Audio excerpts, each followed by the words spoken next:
बुढ़ापे में जब कमाई का सहारा नहीं रहता है तब हर महीने मिलने वाली 1100 रुपए की मदद किसी के लिए छोटी रकम नहीं होती है।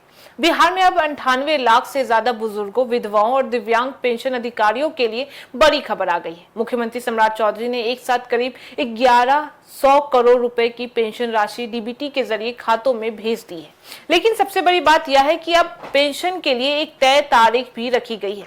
आखिर पूरी व्यवस्था क्या है और किन लोगों को इसका फायदा देखने को मिलेगा, चलिए जानते हैं। नमस्कार, मैं फरीदा गजर। इस वक्त आप जुड़े हुए एक न्यूज 24 के साथ।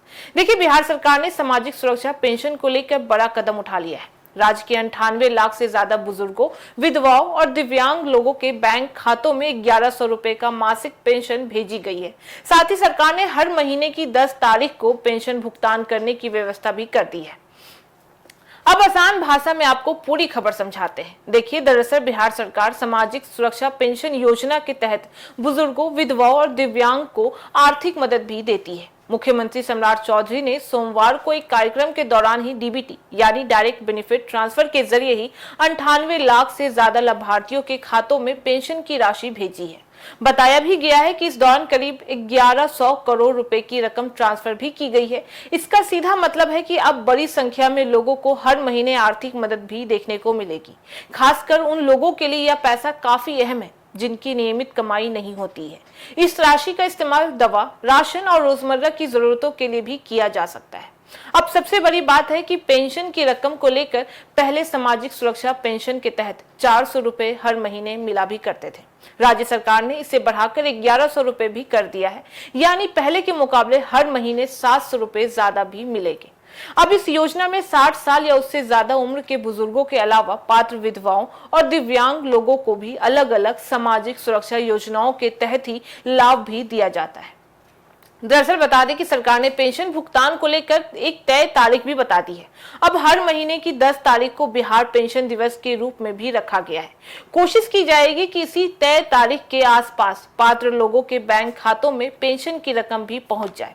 इससे सबसे बड़ा फायदा ये होगा कि पेंशन धारियों को बार बार यह पता करने की जरूरत नहीं होगी कि पैसा कब तक अकाउंट में आएगा। लेकिन यहाँ एक जरूरी बात भी समझने बेहद जरूरी हो जाएगी कि अगर किसी भी लाभार्थी के खाते में पेंशन नहीं पहुंच रही है तो उसे अपने बैंक खाते और आधार की जानकारी जरूर जांचनी भी पड़ेगी।